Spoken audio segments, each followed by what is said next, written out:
When the city was rediscovered in the 1700s, excavators found what could be the richest repository of ancient Western wisdom, a library filled with papyrus scrolls. There is a room in Italy that has been holding its breath for 2,000 years. Buried under 90 feet of volcanic stone, it houses the only library ever recovered from the ancient world. But for centuries, it was a library of ghosts. These aren't books anymore. They are black lungs, fused lumps of charcoal so fragile that a single touch would turn them into dust. For 2,000 years, these scrolls were a dead end, a vault of Roman secrets that was supposed to stay buried forever. But a brutal new form of artificial intelligence has just forced these charred pages to give up their first words. And the message? It's not a history lesson. It's a leak from the most powerful inner circle in Rome. A coded attack on the elite, written from inside the house of Julius Caesar's own family.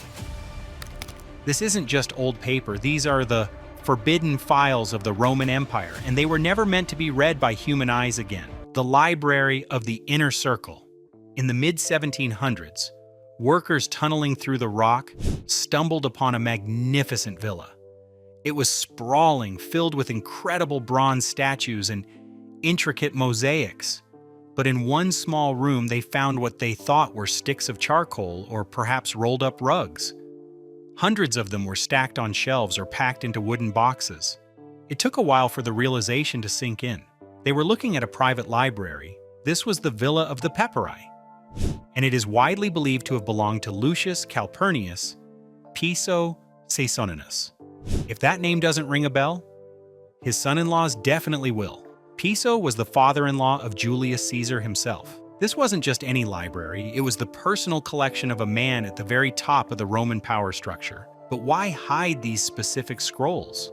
There is a long-standing controversy that this villa wasn't just a home, but a safe house for forbidden philosophy that challenged the very foundations of Roman state control. These were original writings, never filtered by monks or edited by later religious rulers. They were raw, direct, and incredibly dangerous for their time. For 2,000 years, these secrets were physically impossible to touch, and the early attempts to reveal them only made things worse. The suicide of history. Early explorers, desperate to see what was written inside, tried everything to open the scrolls. They used knives to slice them open, but the scrolls simply shattered into thousands of tiny flakes. They tried soaking them in chemicals or using mercury to soften the layers, but the liquid destroyed the delicate carbonized remains. One priest even built a machine to slowly unroll them over months using silk threads, but only tiny fragments survived. Each time they tried to save a scroll, they ended up destroying a piece of history that could never be replaced. It was a suicide of history, carried out by people who thought they were helping. For over 200 years, the scrolls sat in a museum in Naples, labeled as unreadable. They were a taunt to every historian on Earth. A massive vault of knowledge was sitting right in front of them, but the moment they tried to touch it, the secrets evaporated. The ink was the biggest problem. Romans used a carbon-based ink which is chemically identical to the carbonized papyrus. To an X-ray or a standard scanner, the scrolls looked like solid black cylinders. There was no contrast. It was like trying to read a letter written with black marker on black construction paper. It took a Silicon Valley approach and a massive bounty to finally crack the code. Virtual unwrapping. This is where the story takes a turn into the future. Dr. Brent Seals, a computer science professor, decided to stop trying to physically open the scrolls. Instead, he pioneered a technique called virtual unwrapping. The idea was to use high-resolution CT scans, the kind used in hospitals, but thousands of times more powerful, to map the internal structure of the scroll. These scans created terabytes of data, capturing every microscopic fold and wrinkle of the crushed papyrus. Imagine trying to digitally flatten a crumpled piece of paper that you can never touch. But even then, the ink was invisible to the human eye. To solve this, SEALs launched the Vesuvius Challenge in 2023, offering a prize of $700,000 to anyone who could find a way to detect the ink. He released the raw data to the world, and what happened next was a miracle of the digital age. A 21-year-old computer science student named Luke Ferreter, working from his dorm room, developed an AI algorithm that could detect crackles. He realized that when the ink dried on the papyrus 2,000 years ago, it left a microscopic texture change on the surface. When the first word finally appeared on the screen, the history books had to be rewritten. The first word, purple. The first full word read from an unopened Herculaneum scroll was the Greek word porphyros, which means purple.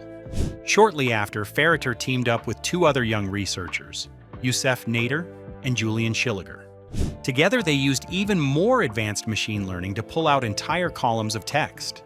When the results were finally translated, the world didn't get a boring list of taxes or a dry history of wars. They got a radical philosophical manifesto that felt incredibly personal. The decoded text is believed to be the work of Philodemus, a philosopher who lived in the villa as a guest. His writing is a direct attack on the Roman obsession with status and wealth. In a villa filled with the most expensive luxuries in the world, Philodemus was writing about why those very things make us miserable. He wrote about the pleasure of the senses and argued that rarity does not equal value. One of the most striking lines found in the scroll mocks the elite for their obsession with expensive food. He pointed out that a man who craves exotic Syrian cinnamon hasn't actually tasted the simple joy of satisfying true hunger. He was calling out the influencer culture of the Roman Empire, telling the richest men in the world that their pursuit of power was a hollow trap. But this was just the introductory scroll. What lies deeper is far more dangerous. The censored files of the empire. As shocking as these words are, they are likely just the beginning. You see, the villa of the Papyri has only been partially excavated. Most of the villa remains buried under nearly 90 feet of volcanic rock.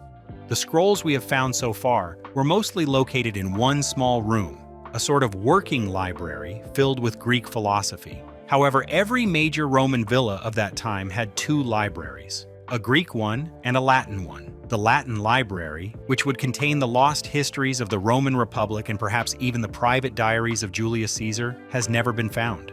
It is almost certainly still down there, waiting in the dark. There is a growing theory among scholars that this villa was a safe house for forbidden thought.